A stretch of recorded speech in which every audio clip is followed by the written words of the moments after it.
SPCL ബോണ്ടിൻ്റെ പുതിയ ക്ലാസ്സിലേക്ക് എല്ലാ കുട്ടികൾക്കും സ്വാഗതം. കഴിഞ്ഞ ദിവസം നമ്മൾ കണ്ടത് മെറ്റലർജി എന്ന ചാപ്റ്ററിൻ്റെ, അതായത് extraction of metals, purification and extraction and purification of metals എന്ന ഭാഗത്തിൻ്റെ രണ്ടാമത്തെ വീഡിയോ ആയിരുന്നു. അതിൽ നമ്മൾ കണ്ടത് സ്റ്റെപ്പ് 2 ആയിരുന്നു.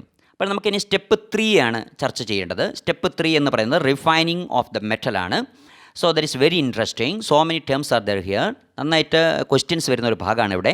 അതുകൊണ്ട് തന്നെ വളരെ ശ്രദ്ധാപൂർവ്വം നോട്ട് ചെയ്യുകയും ചില പോയിൻറ്റ്സിന് ചില ചിത്രങ്ങളൊക്കെ വരയ്ക്കേണ്ടി വരും. ആ ചിത്രങ്ങളൊക്കെ എക്സ്പ്ലെയിൻ ചെയ്യും. ആ ഡയഗ്രാംസ് ഒക്കെ കൃത്യമായിട്ട് വരച്ചെടുക്കുകയും വേണം. വീഡിയോ പോസ്റ്റ് ചെയ്ത് ആ ചിത്രങ്ങളെല്ലാം കൃത്യമായിട്ട് വരച്ചെടുക്കുക.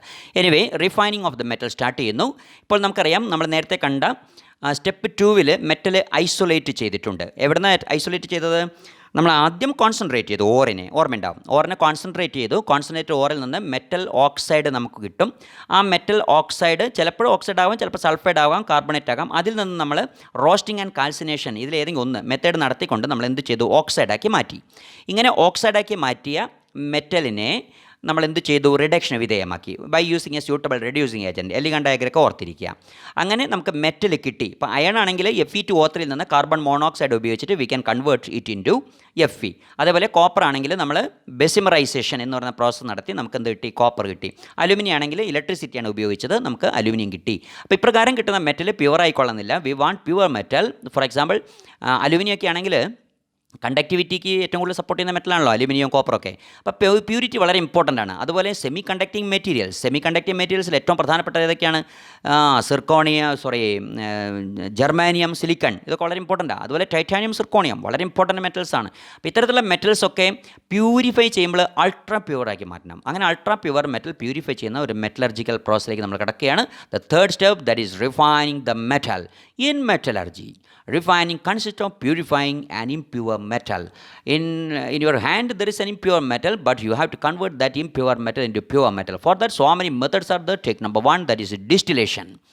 Based on the difference in the boiling point of the impurities and the metal. Distillation നമ്മൾ ഓർഗാനിക് കെമിസ്ട്രിയിൽ കഴിഞ്ഞ വർഷം പഠിച്ചാണ്, ഓർമ്മയുണ്ട്. അപ്പോൾ അവിടെ ഈ നമ്മൾ ബോയിലിംഗ് പോയിൻറ്റിൻ്റെ ഡിഫറൻസ് വെച്ചിട്ടാണ് പറഞ്ഞത്. 2 കോമ്പോണൻസ് ഉണ്ട്. 2 കോമ്പോണൻസിന് ഡിഫറൻറ്റ് ബോയിലിംഗ് പോയിൻറ്റ്സ് ആണ്. തിളനിലയിൽ വ്യത്യാസമുണ്ട്. ആ ബോയിലിംഗ് പോയിൻറ്റിൽ വ്യത്യാസമുള്ളത് കൊണ്ട് ഒരാൾ പെട്ടെന്ന് ബോയിൽ ചെയ്ത് ഇവാപ്പറേറ്റ് ചെയ്ത് മുഴുവനായിട്ട് ഇവാപ്പറേറ്റ് ചെയ്ത് പോരും. മറ്റൊരാൾ മെല്ലെ തുടങ്ങുകയുള്ളൂ. അപ്പോഴത്തേക്കിനും ഇയാളങ്ങ് പോന്നു. പിന്നെ അയാളെ കണ്ടൻസ് ചെയ്ത് എടുത്താൽ മതി. സോ അതുപോലെ ഇവിടെ ഇമ്പ്യൂരിറ്റിയുടെയും പ്യുവർ മെറ്റലിൻ്റെയും ബോയിലിംഗ് പോയിൻറ്റിൽ ഡിഫറൻസ് ഉണ്ടെങ്കിൽ ഒരെണ്ണം ആവിയാവും. That is steam, that means volatile ആവും. അത് വേപ്പറൈസ് ചെയ്യും, അത് പുറത്തേക്ക് വരും, അത് കണ്ടൻസ് ചെയ്ത് നമുക്ക് സെപ്പറേറ്റ് ചെയ്യാം. Volatile metals form the vapour first and separated by condensing in a receiver. Diagram is here, but actually it is a laboratory diagram. ഇൻഡസ്ട്രിയിൽ ഇങ്ങനെയൊന്നും ഉണ്ടാവും. ഇൻഡസ്ട്രിയിൽ വളരെ വ്യത്യാസം ഉണ്ടായിരിക്കും. ഏതാണ്ട് ഇതിൻ്റെ തിയറി ഇതേപോലെ തന്നെയാണ് വരിക. സോ ഡിസ്റ്റിലേഷൻ നടത്തുന്ന മെറ്റൽ ഏതാണെന്ന് നിങ്ങൾ കണ്ടെത്താൻ ശ്രമിക്കുക. ഏതൊക്കെ മെറ്റലായിരിക്കും ഡിസ്റ്റിലേഷൻ നടത്തുന്നതെന്ന് ഓർത്ത് നോക്കുക. Okay, that's an assignment. Next is ലിക്വേഷൻ. That's very important. Liquefaction process is based on the fact that certain metals are readily fusible. പെട്ടെന്ന് ഉരുകും. ചില മെറ്റൽസ് പെട്ടെന്ന് ഉരുകും. Where the impurities are infusible at the temperature at which the metals fuse. മെറ്റലിനേക്കാൾ ഇമ്പ്യൂരിറ്റിക്ക് melting point കൂടുതലായിരിക്കും. അപ്പോൾ impurity ഉരുകി വരില്ല, melt ചെയ്ത് വരില്ല. പക്ഷേ മെറ്റൽ മെൽറ്റ് ചെയ്ത് ഉരുകി വരും. അങ്ങനെയാണെങ്കിൽ അതിനുള്ള ഒരു അറേഞ്ച്മെൻറ്റ് നമുക്ക് കാണണം മുന്നേ, അല്ലേ?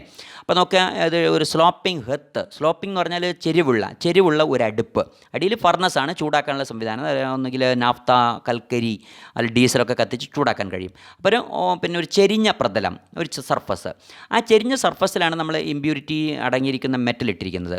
ആ ഇമ്പ്യൂരിറ്റി അടങ്ങിയിരിക്കുന്ന മെറ്റലിനെ നമ്മൾ ചാർജായിട്ട് മേലെ നിന്ന് ഇട്ട് കൊടുക്കുന്നു. അത് വന്ന് വീഴുന്നു, പിന്നെ സ്ലോപ്പിംഗ് സർഫസിൽ വീഴുന്നു. സ്ലോപ്പിംഗ് സർഫസിൽ ഹൈ ടെമ്പറേച്ചറിൽ കിടക്കുകയായിരിക്കും. അതൊരു മെറ്റാലിക് സർഫസ് ആയിരിക്കും, വാട്ട് എവർ ബി. അപ്പോൾ ഹൈ ടെമ്പറേച്ചറിൽ ഇരിക്കുന്നു. ആ ഹൈ ടെമ്പറേച്ചറിൽ മെറ്റൽ മാത്രം മെൽറ്റ് ചെയ്തിട്ട് താഴേക്ക് വരുന്നു, ഇമ്പ്യൂരിറ്റി അവിടെ തന്നെ നിൽക്കുന്നു.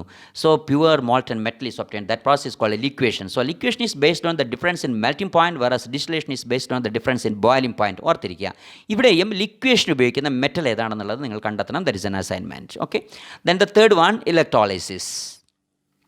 ഇപ്പോൾ 2 അസൈൻമെൻറ്റ് തന്നില്ലേ? ഏതൊക്കെയാണ്? ഒന്ന്, ഡിസ്റ്റിലേഷൻ പ്രോസസ്സ് നടത്തി സെപ്പറേറ്റ് ചെയ്യുന്ന മെറ്റൽ ഏത് എന്ന് ഓർത്തിരിക്കുക. That is very important. അത് 1 വേർഡ് ക്വസ്റ്റൻ ആയിട്ട് ചോദിക്കും. അതുപോലെ ലിക്വേഷൻ പ്രോസസ്സ് നടത്തുമ്പോൾ സെപ്പറേറ്റ് ചെയ്യാൻ പറ്റുന്ന മെറ്റൽ ഏതാണെന്ന് ഓർത്തിരിക്കുക. അതും എൻട്രൻസിനും പിന്നെ അതുപോലെ തന്നെ മാച്ച് ദ ഫോളോവിങ്ങിലൊക്കെ ചോദിക്കുന്നതാണ്, ഓർത്തിരിക്കുക. അപ്പോൾ ഈ 2 കാര്യങ്ങൾ അസൈൻമെൻ്റ് ആയിട്ട് എടുക്കുക. ചെറിയൊരു വർക്ക് നടക്കട്ടെ. ഓക്കെ, ഇലക്ട്രോളിസിസ് നമ്മൾ അലുമിനിയത്തിൻ്റെ ഒരു കേസ് നേരത്തെ സൂചിപ്പിച്ചതാണ് കഴിഞ്ഞ ക്ലാസ്സിൽ. എന്നാലും കുറച്ചുകൂടി ഡീറ്റെയിൽസ് ആയിട്ട് നോക്കാം. നമുക്ക് കോപ്പർ എടുക്കാം എക്സാമ്പിളായിട്ട്. ഇംപ്യുവർ കോപ്പറിനെ ആനോഡാക്കി എടുക്കുക. ചെറിയ ചെറിയ ക്ലാസ് നമ്മൾ പഠിച്ചിട്ടുണ്ടാവും. ഇംപ്യുവർ കോപ്പറിനെ ആനോഡാക്കി എടുക്കുക, പ്യുവർ കോപ്പറിനെ കാഥോഡാക്കി എടുക്കുക, കോപ്പർ സൾഫേറ്റോ ഏതെങ്കിലും ഒരു ഇലക്ട്രോലൈറ്റും എടുക്കുക. ബാറ്ററി കണക്ഷൻ കൊടുത്തു, ഹൈ വോൾട്ടേജ് വരുന്ന ബാറ്ററി കണക്ഷൻ നമ്മൾ കൊടുത്തു. ദാറ്റ് ഈസ് ഡി സി ആണ് ഇവിടെ ഉപയോഗിക്കുന്നത്, നിങ്ങൾക്കറിയണം ഡി സി ആണ് ഉപയോഗിക്കുന്നത്. ഹൈ വോൾട്ടേജ് കൊടുത്തു. ദാറ്റ് ഈസ് ആ ഇലക്ട്രിസിറ്റിയുടെ പ്രസൻസിൽ എന്ത് സംഭവിക്കും നോക്കേ, ഇംപ്യുവർ കോപ്പറിൽ നിന്ന് Cu2+ ഫോം ചെയ്യും. ദാറ്റ് ഈസ് കോപ്പർ ആനോഡാണല്ലോ, anode means oxidation. So Cu gives Cu2+ 2 electron, Cu2+ ഉണ്ടാവും. ആ Cu2+ ഇലക്ട്രോലൈറ്റിലൂടെ വന്നിട്ട് കാഥോഡിലേക്ക് ഡെപ്പോസിറ്റ് ചെയ്യും വന്നിട്ട്. അപ്പോൾ കാഥോഡിൽ Cu2+ എത്തി എന്താകും, അത് Cu2+ 2 ഇലക്ട്രോൺ ഗീവ് Cu ആവും. റിഡക്ഷൻ അവിടെ നടക്കുക, കാഥോഡിൽ അവിടെ ഡെപ്പോസിറ്റ് ചെയ്യും. അതിനർത്ഥം കുറേ കഴിയുന്ന സമയത്ത് ഇംപ്യുവർ കോപ്പറായ ആനോഡിൻ്റെ തടി വണ്ണം കുറഞ്ഞു വരും, കണ്ടൻറ്റ് കുറഞ്ഞു വരും, അത് തീരും അവസാനം കുറേ കഴിയുമ്പോൾ. അപ്പോഴത്തേക്കും അപ്പുറേ കാഥോഡ് ഇങ്ങനെ തടിച്ച് വരും. ഇപ്പോൾ പ്യുവർ മെറ്റൽ പ്യുവർ കോപ്പർ അവിടെ ഡെപ്പോസിറ്റ് ചെയ്ത് കാഥോഡ് തടിച്ച് വരും. ആ സമയത്ത് നമുക്ക് കാണാൻ കഴിയും ആനോഡിൻ്റെ താഴെ ഇംപ്യൂരിറ്റി അടിഞ്ഞിട്ടുണ്ടായിരിക്കും. That is called anode mud. ആ ഇംപ്യൂരിറ്റിൻ്റെ പേരാണെന്ത്, ആനോഡ് മഡ്. ഓക്കെ, സോ ഇതാണ് ഇലക്ട്രോളിസിസ് പ്രോസസ്സിൻ്റെ എക്സ്പ്ലനേഷൻ, ഓർത്തിരിക്കുക. അപ്പോൾ ഇവിടെ ഒന്നുകൂടി പറയാം, anode impure metal, cathode pure metal, അത് ഓർത്താൽ മതി. Next is very important, that is called zone refining. കഴിഞ്ഞ വർഷങ്ങളെ ക്വസ്റ്റ്യൻ പേപ്പർ എടുത്ത് നോക്കിയാൽ കാണാൻ കഴിയും. കഴിഞ്ഞ ഇപ്രാവശ്യത്തെ എസ്ഐ പരീക്ഷയ്ക്കൊക്കെ ചോദിച്ച ക്വസ്റ്റ്യനാണ് zone refining. That is very important. It is based on the principle that impurities are more soluble in the melt than in the solid state of the metal. Impurities are more soluble in the melt means ഉരുകിയ അവസ്ഥ, than in the solid state of the metal. Solid state of the metal എന്തുണ്ട്, മെറ്റലിൻ്റെ solid സ്റ്റേറ്റിൽ എന്തുണ്ട്, impurity ഉണ്ട്. ആ impurity കൂടുതൽ soluble ആകുന്ന എന്തിലായിരിക്കും, മെൽറ്റിലായിരിക്കും. അപ്പം മെൽറ്റ് ചെയ്താൽ മതി, മെറ്റലിനെ മെൽറ്റ് ചെയ്യുക. മെറ്റലിനെ മെൽറ്റ് ചെയ്യുമ്പോൾ ഇമ്പ്യൂരിറ്റി സൊല്യൂബിളായി, ആ മെറ്റൽ സൊല്യൂബിളായി. വീണ്ടും സോളിഡിഫൈ ചെയ്യുക. സോളിഡിഫൈ ചെയ്യുമ്പോൾ നമുക്ക് ആ മെറ്റലിൻ്റെ ഇമ്പ്യൂരിറ്റിയെ മാറ്റാൻ കഴിയണം. അവിടെ ഈ പ്രിൻസിപ്പിളിൻ്റെ ബേസിലാണ് പ്രോസസ്സ് പറയുമ്പോൾ ക്ലിയർ ആയി കിട്ടും. Okay, the impure metal is heated with the help of A circular heater. നമുക്കതിൻ്റെ ചിത്രം നോക്കാം. ഇംപ്യൂർ മെറ്റൽ എങ്ങനെയാണ് പ്യൂറാക്കി എടുക്കുന്നുള്ളൊരു ചിത്രം നോക്കാം. അപ്പോൾ ഒരു സർക്കുലർ ഹീറ്റർ എടുത്തിരിക്കുന്നു. ആ സർക്കുലർ ഹീറ്റർ ഈ മെറ്റലിൻ്റെ ഒരറ്റത്ത് നിന്ന് മറ്റേ അറ്റത്തേക്ക് മെല്ലെ നീക്കി പോവുക ചെയ്യുക. അങ്ങനെ മെല്ലെ നീക്കി പോവുക. ഫോർ എക്സാമ്പിൾ ജെർമാനിയവും പിന്നെ ഏതാണ് സിലിക്കണും, അതായത് സെമി കണ്ടക്റ്റിംഗ് മെറ്റീരിയൽസ് ആയിട്ട് ഉപയോഗിക്കുന്ന എലമെൻസിനെയാണ് ഏറ്റവും നന്നായിട്ട് ഈ മെത്തേഡ് വെച്ച് ശുദ്ധീകരിക്കുന്നത്. അൾട്രാ പ്യുവർ മെറ്റീരിയൽ കിട്ടും നമുക്ക്. അൾട്രാ പ്യുവർ ജെർമാനിയം അതുപോലെ അൾട്രാ പ്യുവർ സിലിക്കൺ കിട്ടണം, എങ്കിലേ സെമി കണ്ടക്ടേഴ്സ് ഉപയോഗിക്കാൻ പറ്റൂ. സെമി കണ്ടക്ടേഴ്സ് ആണല്ലോ ഇലക്ട്രോണിക്സിൻ്റെ ബേസ്. അപ്പോൾ അതുകൊണ്ട് പ്യുവർ ആയിരിക്കണം ആ കോമ്പണൻസ്.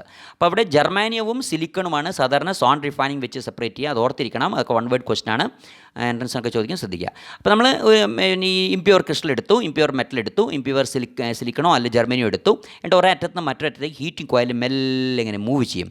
മൂവ് ചെയ്യുമ്പോൾ നമുക്ക് കാണാൻ കഴിയുന്നത് ഈ ഹീറ്റിംഗ് കോയിൽ നിൽക്കുന്ന ഭാഗത്ത് ഈ സിലിക്കൺ അല്ലെങ്കിൽ ജെർമാനിയം മെൽറ്റ് ചെയ്യും.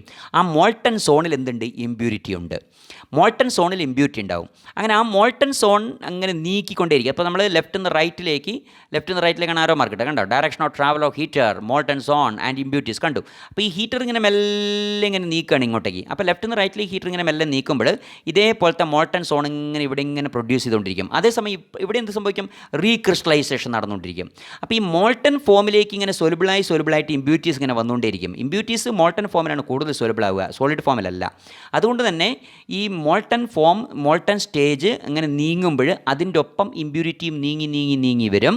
അതേസമയം പ്യുവർ മെറ്റൽ ഇവിടെ സോളിഡിഫൈ ചെയ്തുകൊണ്ടിരിക്കും. അവസാനം ഇമ്പ്യൂരിറ്റീസ് കണ്ടോ, ഇസെഡ് എന്ന് പറഞ്ഞൊരു ഭാഗം കണ്ടല്ലോ, ഇംപ്യുവർ ജെർമാൻ റോഡ് ഇസെഡ് എന്ന് പറഞ്ഞൊരു ഭാഗം കണ്ടു. ആ ഇസെഡ് വരെ എത്തും എന്ത്, ഈ ഹീറ്റിംഗ് കോയിൽ. അങ്ങനെ അങ്ങേ അറ്റത്തെത്തുമ്പോഴേക്കും അവിടെ മോൾട്ടൺ ഫോമിലായിരിക്കും മെറ്റൽ ഉണ്ടാവുക, അതിൽ ഇമ്പ്യൂരിറ്റി മുഴുവനും എത്തിയിട്ടുണ്ടായിരിക്കും. അപ്പം മെൽറ്റ് ചെയ്ത് പോകുന്നതിനനുസരിച്ച് മെറ്റൽ അല്ലെങ്കിൽ ഈ കോമ്പണൻറ്റ് മെൽറ്റ് ചെയ്ത് പോകുന്നതിനനുസരിച്ച് ഇമ്പ്യൂരിറ്റി അതിൻ്റെ ഒപ്പം സഞ്ചരിക്കുന്ന ഒരു പ്രോസസ്സാണ് ഇവിടെ നമുക്ക് കാണാൻ കഴിയുന്നത്. അപ്പോൾ കൃത്യമായിട്ട് അതിൻ്റെ ഒരു എക്സ്പ്ലനേഷൻ പഠിച്ചു വെക്കുക, എഴുതുന്നത് എങ്ങനെയെന്ന് കൂടി നോക്കുക. അപ്പോൾ അതിൻ്റെ സെക്കൻഡ് പാരഗ്രാഫ് നോക്കിയാൽ കാണാം. The impure metal is heated with the help of circular heaters at one end of the road of impure metal. The molten zone is moved towards the other end, that is forward along with impurities and reaches the other end and is discarded. Pure metal crystallizes out of the melt. Okay, ഈ not എഴുതുന്ന സമയത്ത് ഈ not എഴുതി പഠിക്കണം. ചില കുട്ടികൾ ചോദിച്ചു ഇതിൻ്റെ നോട്ട് എങ്ങനെയാണ് നമുക്ക് കിട്ടുകയെന്ന്. അപ്പോൾ ക്ലാസ്സിൻ്റെ നോട്ട് ഇതിൻ്റെ വിഷ്വൽ തന്നെയാണ്. ആ വിഷ്വലുള്ള നോട്ട് നിങ്ങൾ എഴുതിയെടുക്കണം. ഇത് പോസിറ്റ് വീഡിയോ പോസിറ്റ് നോട്ട് കൃത്യമായിട്ട് എഴുതിയെടുക്കുക. അപ്പോൾ നിങ്ങൾക്ക് കൃത്യമായിട്ട് നോട്ട് നിങ്ങളുടെ കയ്യിലുണ്ടാവും.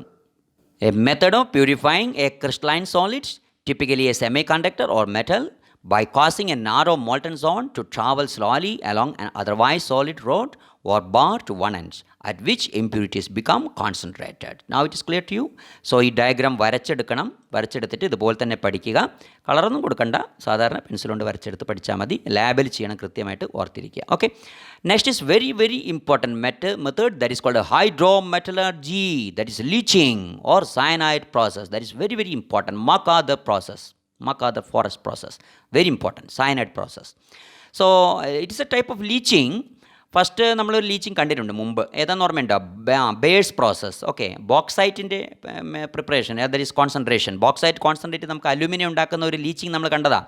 അവിടെ നമ്മൾ solid bauxite is dissolved in a suitable solvent, that is sodium hydroxide solution. ഓർമ്മയുണ്ടാവും. ഓക്കെ, അപ്പോൾ അതുപോലെ തന്നെ ഒരു മെത്തേഡാണ് ഇവിടെ. It's very very important. സാധാരണ ഇതിൽ ഈ ഹൈഡ്രോമെറ്റലർജി അഥവാ സയനൈഡ് പ്രോസസ്സ് നടത്തിയിട്ട് പ്യൂരിഫൈ ചെയ്യുന്ന, ലീച്ചിങ് നടത്തി പ്യൂരിഫൈ ചെയ്യുന്ന. അപ്പോൾ ലീച്ചിങ് ഇത് പ്യൂരിഫിക്കേഷനാണ്, ഓർമ്മ വേണം. നേരത്തെ പറഞ്ഞ കോൺസെൻട്രേഷൻ ഓഫ് ദ ഓർ ആയിരുന്നു, ഇവിടെ ലീച്ചിങ് എന്ന് പറയുന്നത് ഇവിടെ ഉപയോഗിക്കുന്നത് പ്യൂരിഫിക്കേഷൻ ഓഫ് ദ മെറ്റലാണ്. അപ്പോൾ സാധാരണ ഈ മെത്തേഡ് ഉപയോഗിച്ച് സെപ്പറേറ്റ് ചെയ്യുന്ന മെറ്റൽസ്, ഐസൊലേറ്റ് ചെയ്യുന്ന മെറ്റൽസ് പ്രധാനമായിട്ട് ഗോൾഡോ സിൽവറോ ആണ് പ്രധാനമായിട്ട്. അപ്പോൾ നമുക്ക് ഗോൾഡ് എടുക്കാം എക്സാമ്പിളായിട്ട്. ചെയ്യുന്നത് വളരെ സിമ്പിളാണ്. ഗോൾഡ് എടുത്തും, ഗോൾഡ് ഇമ്പ്യൂർ ആയിരിക്കും, അതിൽ കുറച്ചൊക്കെ ഇമ്പ്യൂരിറ്റി ഉണ്ടല്ലോ. നേറ്റീവായിട്ട് കിട്ടുന്നതാണെങ്കിൽ തന്നെയും അതിൽ കുറച്ചൊക്കെ ഇമ്പ്യൂരിറ്റി ഉണ്ട്. നമ്മൾ എങ്ങനെ കഴുകിയെടുത്താലും ഇപ്പോൾ ഗോൾഡിൻ്റെ ഇപ്പം മോതിരമായിട്ടോ വളയായിട്ടോ മാലയായിട്ടോ നല്ലല്ലോ കിട്ടുന്നത്, അത് പിന്നെ ഒരു തരിയായിട്ടാണ് കിട്ടുക. അത് ക്രിസ്റ്റൽസ് ഫോമിലൊക്കെയാണല്ലോ കിട്ടുന്നത്, മെറ്റൽ ക്രിസ്റ്റലാണല്ലോ. അപ്പോൾ അതിലെന്തായാലും കുറച്ച് ഇമ്പ്യൂരിറ്റി ഉണ്ടാവും, നാച്ചുറൽ ഒക്കറിങ് മെറ്റീരിയൽ ആണല്ലോ. അപ്പോൾ ആ ഇമ്പ്യൂരിറ്റീസിനെ നീക്കം ചെയ്യാൻ വേണ്ടിയിട്ടുള്ളൊരു മെത്തേഡാണ് പറയുന്നത്. പ്രധാനമായിട്ട് ചെയ്യുന്നത്, അപ്പോൾ ഇവിടെയാണ് നമ്മൾ ഈ ഗോൾഡിൻ്റെ പ്യൂരിറ്റിയൊക്കെ മെഷർ ചെയ്യേണ്ടത് കേട്ടോ, ശ്രദ്ധിക്കേണ്ട കാര്യമാണ്. BIS ഹോൾ മാർക്ക് എന്നൊക്കെ കേട്ടിട്ടുണ്ടാവും. ഓക്കെ, സോ ഈ ഗോൾഡ് എടുത്തിട്ട് നമ്മൾ എന്ത് ചെയ്യും? ഒന്നുകിൽ സോഡിയം സയനൈഡിൽ അല്ലെങ്കിൽ പൊട്ടാസ്യം സയനൈഡിൽ, അതാണ് സാധാരണ ഒരു സൊല്യൂഷനാണ്. അക്വസ് സൊല്യൂഷൻ എടുക്കുക. സോഡിയം സയനൈഡാണ് ഇവിടെ എടുക്കുന്നത് വിചാരിക്കുക. സോ ഗോൾഡ് എടുത്തു, ഗോൾഡ് സോഡിയം സയനൈഡിൻ്റെ അക്വസ് സൊല്യൂഷനിൽ ഓക്സിജൻ്റെ പ്രസൻസിൽ മിക്സ് ചെയ്തു. So we get what? Sodium auro cyanide എന്ന് പറയുന്ന ഒരു കോർഡിനേഷൻ കോംപ്ലക്സ് ഫോം ചെയ്യും. Sodium auro cyanide coordination complex.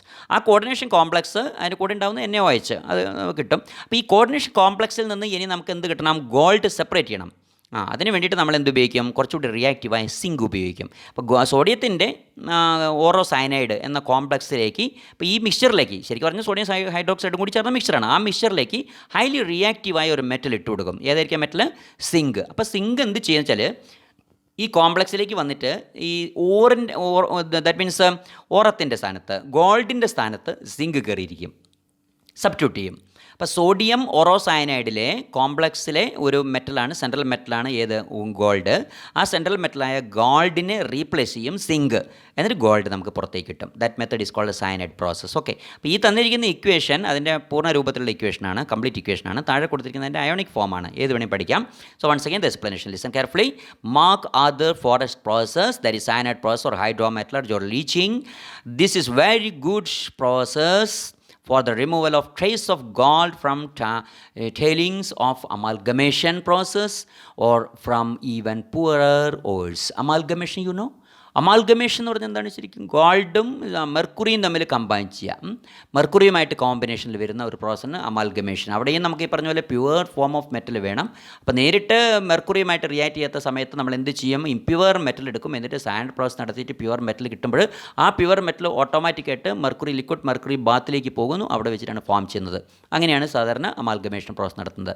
So this is very good process for the removal of traces of gold from tailings of amalgamation process or from even poorer ores. It is based on the fact that gold dissolves in dilute solution, that is up to 0.3% of sodium cyanide or potassium cyanide, whatever be, in presence of atmospheric oxygen with the formation of complex, that is sodium orocyanide. That is a coordination complex. From that coordination complex we can replace metal, that is gold, by using zinc, more reactive metal zinc. Okay. Next is vapour face refining. That's very very very important. ഈ question പേപ്പറിൽ നോക്കുന്ന സമയത്ത് നമുക്ക് കാണാം, കഴിഞ്ഞ വർഷം 2020 question പേപ്പറിൽ ഇതെല്ലാം ഉണ്ട്. ഈ സോൾട്ട് റിഫൈനിങ്ങും വേപ്പർ ഫേസ് റിഫൈനിങ് ഒക്കെ ചോദിച്ചിട്ടുണ്ട് കഴിഞ്ഞ വർഷം. ഓക്കെ, മോൺ പ്രോസസ്. സോ ഓർത്തിരിക്കുക. സോ വേപ്പർ ഫേസ് റിഫൈനിങ് എന്ന് പറഞ്ഞാൽ ഇത്രയേ ഉള്ളൂ. നമ്മളൊരു മെറ്റൽ എടുത്തിരിക്കുന്നു, സാധാരണ ഇതിൽ സിർക്കോണിയം, ടൈറ്റാനിയം തുടങ്ങിയ ഏറ്റവും വാല്യുബിൾ ആയിരിക്കുന്ന മെറ്റൽസൊക്കെയാണ് ഇങ്ങനെ സെപ്പറേറ്റ് ചെയ്യുക. സിർക്കോണിയം, ടൈറ്റാനിയം മെയിനായിട്ട്, പിന്നെ നിക്കലും പ്യൂരിഫൈ ചെയ്യാറുണ്ട് ഈ വേപ്പർ ഫേസ് റിഫൈനിങ് വെച്ച്.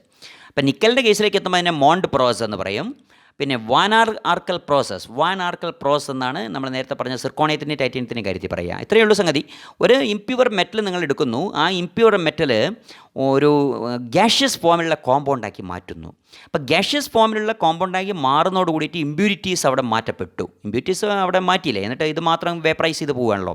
മെറ്റൽ മാത്രം കോമ്പൗണ്ടായിട്ട് വേപ്പറൈസ് ചെയ്ത് പോയി. അങ്ങനെ മെറ്റൽ മാത്രം പ്യുവർ കോമ്പൗണ്ട് ആയിട്ട് മാറിയപ്പോൾ ഇമ്പ്യൂരിറ്റി ഒക്കെ മാറി.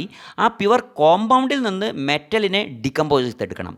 അങ്ങനെ മെറ്റലിനെ ആ കോമ്പൗണ്ടിൻ്റെ വേപ്പർ ഫോമിനെ ഡികമ്പോസ് ചെയ്തിട്ട് മെറ്റലിനെ സെപ്പറേറ്റ് ചെയ്യുമ്പോൾ നമുക്ക് കിട്ടുന്നത് പ്യുവർ മെറ്റലായിരിക്കും. സോളിഡ് ഫോമിൽ തന്നെ കിട്ടുകയും ചെയ്യും. Okay, vapour face refining, that is vapor phase refining is the process of refining metal by converting it into its volatile compounds.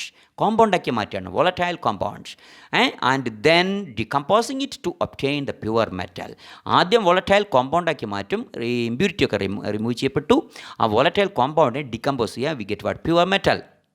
Four example, നമുക്ക് മോണ്ട് പ്രോസസ്സ് എന്ന് പറയുന്ന ഒരു പ്രോസസ്സ് ഞാൻ സൂചിപ്പിച്ചില്ലേ, മോണ്ട് പ്രോസസ്സ്. അവിടെ നിക്കലാണ് പ്യൂരിഫൈ ചെയ്യപ്പെടുന്നത്. It is very simple. Impure nickel എടുക്കുക, എന്നിട്ട് carbon monoxide ഗ്യാസുമായിട്ട് compound ആക്കുക.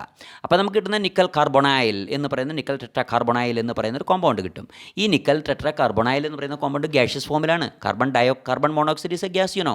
അപ്പോൾ നിക്കൽ ടെട്രാ കാർബണൈൽ ഗ്യാഷ്യസ് ഫോമിലാണ്, വോളറ്റൈൽ ഫോമിലാണ് നിൽക്കുന്നത്. അപ്പോൾ ഇമ്പ്യൂരിറ്റി ഒക്കെ നീക്കം ചെയ്യപ്പെട്ടു. ഇപ്പോൾ നമ്മുടെ കയ്യിൽ പ്യുവർ നിക്കൽ ടെട്രാ കാർബണൈലുണ്ട്. ഈ പ്യുവർ നിക്കൽ ടെട്രാ കാർബണൈലിനെ 450 to 470 കെൽവിനിൽ ഹീറ്റ് ചെയ്താൽ അത് ഡികമ്പോസ് ചെയ്യും. NiCO 4 times decomposed, we get pure nickel plus carbon monoxide. So we get pure nickel. ആ കാർബൺ മോണോക്സൈഡ് റിമൂവ് ചെയ്യപ്പെടുകയും ചെയ്യും. അപ്പോൾ ഇവിടെ നിക്കലിലാണ് ഇമ്പ്യൂരിറ്റി ഉണ്ടായിരുന്നത്, ഇപ്പോൾ നമ്മുടെ കയ്യിൽ പ്യുവർ നിക്കലായി. അപ്പോൾ അതിൻ്റെ ഇടയ്ക്ക് ഒരു കോമ്പൗണ്ട് വന്നു, ആ കോമ്പൗണ്ട് ഡികമ്പോസ് ചെയ്ത് പോയി. That process is called Mond process. 2020 മാർച്ചിൽ നടന്ന, ദറ്റ് ഈസ് ജൂണിലാണ് നടന്നത്, ജൂലൈ നടന്ന ഈ സേ പരീക്ഷയ്ക്ക്, +2 സേ പരീക്ഷയ്ക്ക് ചോദിച്ച ക്വസ്റ്റൻ, സേ ആൻഡ് ഇംപ്രൂവ്മെൻറ്റ് ക്വസ്റ്റനിൽ വന്നാണ്, ശ്രദ്ധിക്കുക. അതുപോലെ അടുത്തത് വാൻ ആർക്കൽ മെത്തേഡാണ്. വാൻ ആർക്കൽ മെത്തേഡിൽ സിർക്കോണിയം ടൈറ്റാനിയമാണ് സാധാരണ സെപ്പറേറ്റ് ചെയ്യുക. നമുക്ക് സിർക്കോണിയം എക്സാമ്പിളായിട്ട് എടുക്കാം. ഇംപ്യുവർ സിർക്കോണിയം എടുത്തു, സോളിഡ് ഫോമിലാണല്ലോ. ഇംപ്യുവർ സിർക്കോണിയം എടുത്തിട്ട് അയോഡിൻ ഗ്യാസുമായിട്ട് റിയാക്ട് ചെയ്തു. അയോഡിൻ ശരിക്കും സോളിഡാണ്. അയോഡിനെ നമ്മൾ ഗ്യാഷ്യസ് ഫോമിൽ കൊണ്ടുവരികയാണ്, വേപ്പറൈസ് ചെയ്യാണ്. 870 ഡിഗ്രി കെൽവിനിൽ 870 കെൽവിനിൽ അയോഡിൻ വേപ്പറാണ് എടുക്കുന്നത്. ആ അയോഡിൻ വേപ്പർ സിർക്കോണിയവുമായിട്ട് റിയാക്ട് ചെയ്തു. വി ഗെറ്റ് വാട്ട് ഗ്യാഷ്യസ് ഫോമിലുള്ള സിർക്കോണിയമായിട്ട് കിട്ടും, സിർക്കോണിയം ടെട്രാഹൈഡ്രൈഡ്. അല്ലെങ്കിൽ ഇപ്പോൾ ടൈറ്റാനിയം ആണെങ്കിൽ ടൈറ്റാനിയം അയോഡിൻ നമ്മൾ റിയാക്ട് ചെയ്തു നമുക്ക് TiI4 ടൈറ്റാനിയം ടെട്രാഹൈഡ്രൈഡ് കിട്ടും. അപ്പോൾ സിർക്കോണിയം ടെട്രാഹൈഡ്രൈഡോ ടൈറ്റാനിയം ടെട്രാഹൈഡ്രൈഡോ നമുക്ക് ഗ്യാഷ്യസ് ഫോമിൽ കിട്ടുന്നു. അത് പ്യുവർ ആയിരിക്കും, അതിൽ ഇമ്പ്യൂരിറ്റി ഇല്ല. ആ മെറ്റലല്ലോ, കോമ്പൗണ്ടാണ്. അപ്പം ഇംപ്യുവർ മെറ്റലിനെ പ്യുവർ കോമ്പൗണ്ടാക്കി മാറ്റി. വോളറ്റൈലാണ്, അത് വോളറ്റൈൽ കോമ്പൗണ്ടാണ്, ഗ്യാഷ്യസ് ഫോമിലാണ് ഇപ്പോൾ കോമ്പൗണ്ട് നിൽക്കുന്നത്. അങ്ങനെയുള്ള ഗ്യാഷ്യസ് ഫോമിലുള്ള പ്യുവർ കോമ്പൗണ്ടിനെ, അതിൽ മറ്റ് ഇമ്പ്യൂരിറ്റി ഒന്നുമില്ല, വെറും സിർക്കോണിയം ടെട്രാഹൈഡ്രൈഡ് മാത്രമേ ഉള്ളൂ. ആ സിർക്കോണിയം ടെട്രാഹൈഡ്രൈഡിനെ 2075 കെൽവിനിൽ ടങ്സ്റ്റൺ ഫിലമെൻറ്റിലൂടെ, ഹൈ ടെമ്പറേച്ചറിലാണ് ടങ്സ്റ്റൺ ഫിലമെൻറ്റാണ് അവിടെ ആക്ട് ചെയ്യുന്നത്, ടങ്സ്റ്റൺ ഫിലമെൻറ്റിലൂടെ പാസ് ചെയ്യാണ് ആ ഗ്യാസിനെ. അപ്പോൾ ആ ഗ്യാസിനെ ടങ്സ്റ്റൺ ഫിലമെൻറ്റിലൂടെ വലിയൊരു ടെമ്പറേച്ചറിൽ 2075 കെൽവിൻ ടെമ്പറേച്ചറിൽ പാസ് ചെയ്യുമ്പോൾ സിർക്കോണിയം ടെട്രാഹൈഡ്രൈഡ് ഡികമ്പോസ് ചെയ്തിട്ട് സിർക്കോണിയവും അയോഡിനായിട്ട് മാറും. ഇവിടെ അയോഡിൻ വേപ്പർ ഫോമിലാണ്, നേരത്തെ കാർബൺ മോണോക്സൈഡിൻ്റെ കഥ പറഞ്ഞ പോലെയാണ്. അപ്പോൾ അയോഡിൻ വേപ്പർ ഫോമിലാണ്, അത് സെപ്പറേറ്റ് ചെയ്യപ്പെട്ടു. And the remaining is pure zirconium. That process is called van Arkel method. Instead of zirconium you take titanium and write the equation. Okay, so ഈ രണ്ട് മെത്തേഡും ക്ലിയർ ആയെന്ന് വിചാരിക്കുന്നു. Mond process and van Arkel method. Okay, next is very very important one, that is chromatography. Chromatography first ഇയറിൽ നമ്മൾ കുറേ കാര്യങ്ങൾ പഠിച്ചതാണ്. അപ്പോൾ അതിൽ അഡ്സോർഷൻ എന്ന പ്രോസസ്സാണ് യൂസ് ചെയ്യുന്നത്, നിങ്ങൾക്കറിയാം. ഇതിൻ്റെ എക്സ്പ്ലനേഷൻ ശ്രദ്ധിക്കുക. This follows the principles of chromatography. Chromatography deals with the movement of components at different rates in a mixture and or differential adsorption of an adsorbent പഠിച്ചതാണ്. ഇൻ ദിസ് പ്രോസസ് impure metal is put in a medium, that is liquid or a gas. Then we move the medium through an adsorbent. Different components of the impure metal will adsorb, actually not absorb, adsorb at different levels, and then the components that were adsorbed are removed by using suitable solvent. Not absorb but adsorb. Okay, so There are various forms of this method like column chromatography. ഇത് കഴിഞ്ഞ വർഷം പഠിച്ചാണല്ലോ column chromatography, where we use Al2O3 as the adsorbent, thin layer chromatography, next one is gas liquid chromatography, etc. These are the methods to get pure metal. ഇതൊക്കെ വളരെ traces quantities of metals മാത്രമേ നമ്മൾ എടുക്കാറുള്ളൂ. ഏറ്റവും precious ആയിരിക്കുന്ന ചില metals, ചില പ്രത്യേക പ്രോപ്പർട്ടിക്ക് വേണ്ടിയിട്ട്, പ്രത്യേക യൂസിന് വേണ്ടിയിട്ടൊക്കെ ഉപയോഗിക്കുന്ന ചില മെറ്റൽസ് മാത്രമേ ക്രോമാറ്റോഗ്രാഫി ടെക്നിക്കൊക്കെ വെച്ച് നമ്മൾ സെപ്പറേറ്റ് ചെയ്യുന്നുള്ളൂ. നോർമലി ഇൻഡസ്ട്രിയിൽ ഏറ്റവും കൂടുതൽ നമ്മൾ എടുക്കുന്നത് നേരത്തെ പറഞ്ഞ പല മെത്തേഡ്സാണ്, ഓർത്തിരിക്കുക. പിന്നെ പറഞ്ഞാൽ പ്യൂരിഫിക്കേഷൻ ബൈ ഇലക്ട്രോളൈസിസ്, നേരത്തെ കോപ്പറിൻ്റെ കേസ് കണ്ടില്ലേ, അത് ഓർത്തിരുന്നാൽ മതി. അത് തന്നെയാണ് ഇവിടെ. Impure metal is anode, pure metal is cathode. Impurities ഒക്കെ വന്നിട്ട് കാഥോഡിൽ അടിയും, ഓർത്തിരുന്നാൽ മതി. Okay, next is very simple one, that is use of some metals. Aluminium use ചെയ്യുന്ന എന്തില്ല, പ്രധാനമായിട്ട് നമുക്ക് യൂട്ടൻസിൽസ്, പാത്രങ്ങളൊക്കെ ഉണ്ടാക്കാൻ ഉപയോഗിക്കുന്നുണ്ട് അല്ലേ. കൂട്ടത്തിൽ വളരെ ശ്രദ്ധിക്കേണ്ട കാര്യം അലോയ്സ് ഉണ്ട്. മഗ്നീലിയം, ഡ്യൂറാലുമിൻ തുടങ്ങിയ അലോയ്സ്, അലുമിനിയം, കോപ്പറും മഗ്നീഷ്യവും മാംഗനീസും, Mn സ്മോൾ ആണ്, N സ്മോൾ ആണ്, മാംഗനീസും എല്ലാം ചേർന്നിരിക്കുന്ന ഒരു കോമ്പിനേഷനാണ് മഗ്നീലിയത്തിൻ്റെ. അടുത്ത കോപ്പറിൻ്റെ അലോയ്സ് ആണ് ബ്രാസ്, ബ്രോൺസ്, ജർമ്മൻ സിൽവർ. ഇതൊക്കെ അതിന് കോമ്പിനേഷൻ ഓർത്തിരിക്കുക. കോപ്പറും സിങ്കും ആണ്. ബ്രോൺസിൽ കോപ്പറും ടിന്നും ആണ്, മാറിപ്പോയത് ശ്രദ്ധിക്കുക. ജർമ്മൻ സിൽവർ എന്നതിൽ എത്ര സിൽവറിൻ്റെ കണ്ടൻറ്റ് ചോദിക്കുക എൻട്രൻസിന്, 0 ആണ്. ജർമ്മൻ സിൽവറിൽ സിൽവറേ ഇല്ല. അതിൽ കോപ്പറും സിങ്കും നിക്കലുമാണ് ഉള്ളത്. അതിലെന്തില്ല, സിൽവറേ ഇല്ല, AG ഇല്ല. അടുത്ത സിങ്കിൻ്റെ അലോയ്സ് ആണ്, പ്രധാനമായിട്ട് ബ്രാസ്, നമുക്ക് നേരത്തെ കണ്ടു, പിച്ചള എന്ന് പറയുന്ന ഒരു അലോയി. പിന്നെ അയണിൻ്റെ ഇഷ്ടംപോലെ അലോയ്സ് ഉണ്ട്. സ്റ്റെയിൻലെസ് സ്റ്റീലാണ് പ്രധാനമായിട്ട് നമുക്ക് പറയാനുള്ളത്. അതിൽ iron, chromium, nickel and carbon, ഇത്രയാണ് സ്റ്റെയിൻലെസ് സ്റ്റീലുള്ളത്. പിന്നെ നിക്കൽ സ്റ്റീൽ എന്ന് പറഞ്ഞാൽ മറ്റൊന്ന്, that is iron and nickel.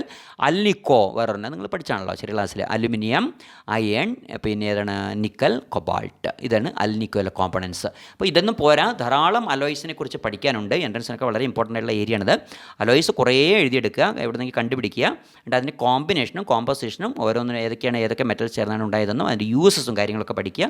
Gun metal, bell metal, Monel metal, wood metal തുടങ്ങി ധാരാളം അലോയ്സ് നമുക്ക് പഠിക്കാനുണ്ട്, ഓർത്തിരിക്കുക. Okay, thank U.